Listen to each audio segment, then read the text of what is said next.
मसीह यीशु में आज की सुबह आप सब पर सलामती हो।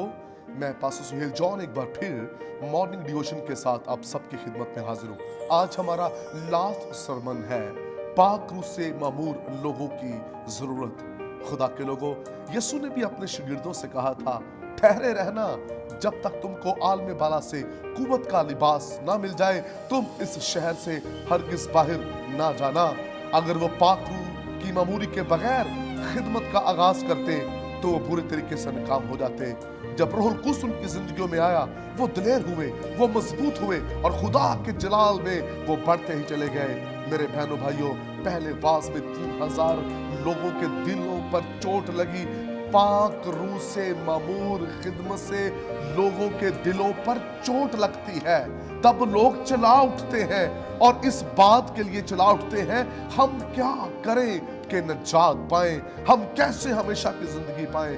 मेरे बहनों भाइयों, खुदा के लोगों, लोग तरस रहे हैं रूह से मामूर खादमों के लिए, लेकिन जहां कहीं पाक रूह से मामूर खादम नहीं है, वहां अबतरी है, वहां बेचैनी है, वहां लोग खाली आएंगे, खाली लौट जाएंगे। लेकिन जहां पाक रूह से मामूर लोग हैं, वहां खुशी है, वहां जलाल ज़ाहिर होगा, वहां लोग बरकत पाएंगे, सीखेंगे, तरक्की करेंगे।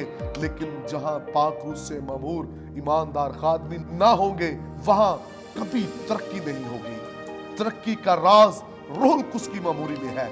जिस कदर आप रूह से मामूर होते जाएंगे, क्योंकि इसलिए तो पौलुस कहता है, हर रोज पाक रूह से मामूर होते चले जाओ। हमें पाक रूह से मामूर होना है। जिस तरह 120 की जमात भूखी थी, प्यासी थी, उस मामूरी, उस आग की, ऐसे ही हमें भूखे और प्यासे होना है उस मामूरी के लिए, उस आग के लिए।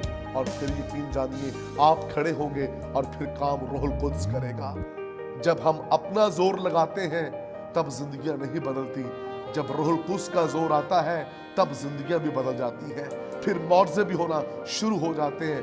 हम नहीं बल्कि रूहुल कुद्स काम करे। हम पाक रूह को लीड ना करें, पाक रूह हमें लीड करे। जब हम पाक रूह से मामूर होते हैं तो फिर पाक रूह में लीड करता है, फिर पाक रूह में लेकर चलता है। और जो पाक रूह के बगैर खिदमत कर रहे हैं, रूह की कोई मामूरी नहीं है, इन जानिए उनको कोई भी लीड नहीं करता, वो खुद ही अपनी लीड के अंदर चल रहे होते हैं। और वो कलीसियों के लिए, वो लोगों के लिए नुकसान का बायस होते हैं। सिर्फ नाम का टाइटल उनके पास होता है, टाइटल के अलावा उनके पास कुछ नहीं है। मेरे बहनों भाइयों, जो पाक रूह से भरा हुआ खादम है, वो अपने करदार, अपनी खिदमत, अपने कलाम से पहचाना जाता है कि ये पाक रूह से मामूर खादम है।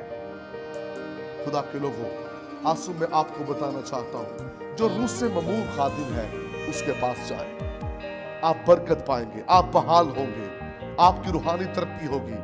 अगर आप किसी ऐसे खादिम के पास हैं जो पाक रूह के बगैर है, रूहुल कुद्स की कोई तालीम नहीं, पाक रूह की कुदरत उसकी जिंदगी के अंदर नहीं है, तो ऐसे खादमों, ऐसे ईमानदारों से दूर हो जाए। जहां पाक रूह की कुदरत है, जहां आग है, उस ताबेदारी में चले तो आप खुदा की बड़ी कुदरत को देखेंगे। करनीलियस का खानदान, करनीलियस, ये ईमानदार लोग थे, ये खरात बांटने वाले थे, नेक लोग थे, लेकिन जरूरत थी कि पाक रूह से मामूर खादम इनके दरमियान आए और कलाम की खिदमत सरअंजाम दे।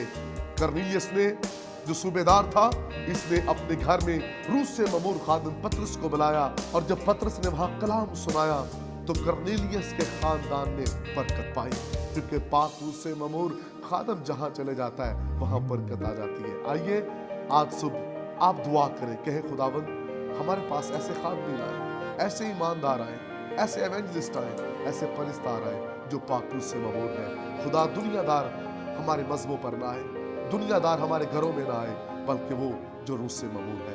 खुदा इस कलाम के वसीला से आप सबको बरकत दे। मेहरबान बुजुर्ग आसमानी बाप, दुआ है जो आज कलाम का बीज बोया है बेतस्वीर ना लौटे, फलदार साबित हो, यीशु नाम में।